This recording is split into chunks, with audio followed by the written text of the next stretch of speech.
What's going on everyone in the YouTube world? It's a Cockney bike. I hope you're all having a fantastic day. Right now I am testing out a new setup on my camera. I've moved it further forward on my helmet, a little bit more closer towards the chin guard. A little bit precarious where it is, but I suppose the results should speak for themselves, because like what I was noticing on my previous videos is that like whenever I was moving around, you'd all get like simulator sickness because it's just like so jolty and all over the bloody place. Whereas this one, you've got a much clearer view, and hopefully because of the actual positioning of the camera itself, it's not going to be jolting all over the place as I move my head, or at least it shouldn't be as bad, because it's not like center of my neck where the joint is, so you know when I'm looking around you don't get horrible you know, stomach issues. Not that I think that was really happening with any of you, because I switched between cameras, between like the front camera, the dash camera and my helmet camera on a regular basis. So, you know, it was not that bad, I imagine, but I still wanted to make sure that like it'd be a bit more of a better position.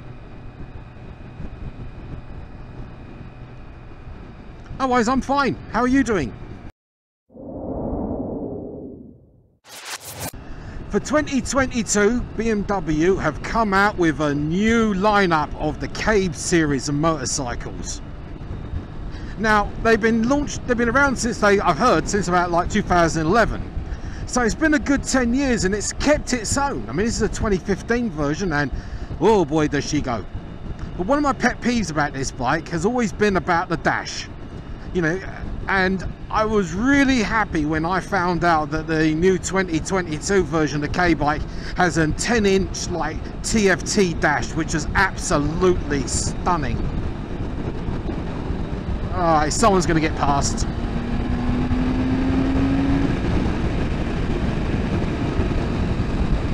So the new 2022 K1600s, now what they've done is they've done away with the Grand American. What they've done instead is they've used like the typical B bike, the K1600 bagger, and it's just made it an optional extra to put like the top box on it and basically grandize it a little bit for an extra few grand, which I suppose is not a bad thing, because really you see people buying like the K1600 GT, like one of the cheapest versions of this bike, and then stick a top box on it and some mod cons, actually essentially turn it into a GTL version, but maybe a sort of reduced cost. I can't imagine it being like really all that much cheaper, but there you go.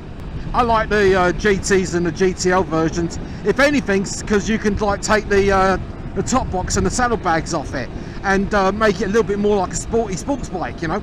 You know, carry stuff when you need to, but if you don't need to carry anything, if you don't have luggage or a whole crap load of tools and crap like that, then, you know, why do you need big saddlebags and a top box? Now, they managed to make their K1600s like Euro 5 compliant, which is like amazing. I love that. And they did it by like basically a couple of like technical updates on the engine, a couple of like, you know, some sensors and some bits and pieces on it. They didn't do too much to the engine, but now what they've managed to do is they managed to up the torque, not by much, but they've increased the torque, and they've given it peak torque at like 1,000 revs lower than what this bike does. So I'm really excited to see what this bike's going to be like. Now, I've always loved my Cherry, don't get me wrong, but you know, when these new bikes come out, I'm going to be too tempted to like trade this one in and pick myself up one of those new versions. Now, there is one little hampering thing that's really annoying the living crap out of me about those bikes.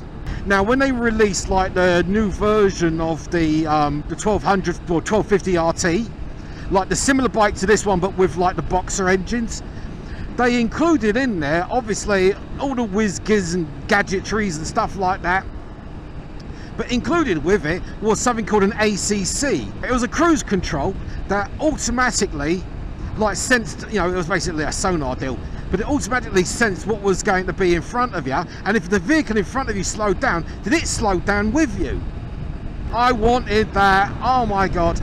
So yeah, anyway, we got this like amazing little cruise control on those RTs, which basically is really handy. I mean, if you're on a really long trip, you've set the cruise control for like 90 or whatever your speed you're going at, and like, you know, you've come across a load of traffic and it's a lot of accelerating, slowing down, accelerating, like, so you're always adjusting your cruise control or turning it off or slamming on the brakes or something like that, whereas this version will do it all for you.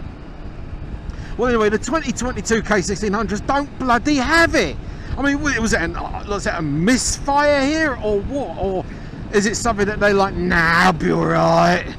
I mean, what the hell gives? I really, really wanted that. So now I'm thinking, okay, well, maybe we should just hold off until like the 2023 version of the K1600, where they will probably introduce it there. I don't know. I mean, I'd be really gutted if I traded Cherry in like next year. This is like, at this time of this recording, that new bike isn't going to come out until like March or something like that of next year. We're in like beginning part of November. I know, right? Lovely weather for it. But anyway, I want to be able to like get hold of this bike and own it. But the thing is, you know how gutted I'm going to be if I buy that new bike and like the next year comes round and all of a sudden, sorry, they've got this new, the new K1600s now have like the ACCs. Do you know what it makes me feel like? Anybody who might have bought like one of the Indian Limiteds, or one of the Indians that, one of those Indians that came before the Rider Command. Yeah, there's a few people around who be like, who spent like 30 grand, bought themselves a lovely brand new engine and all that, and then the next year comes like the 7-inch touchscreen GPS and all that stuff. I mean, oh, there was probably a lot of trade-ins that year. Tell ya.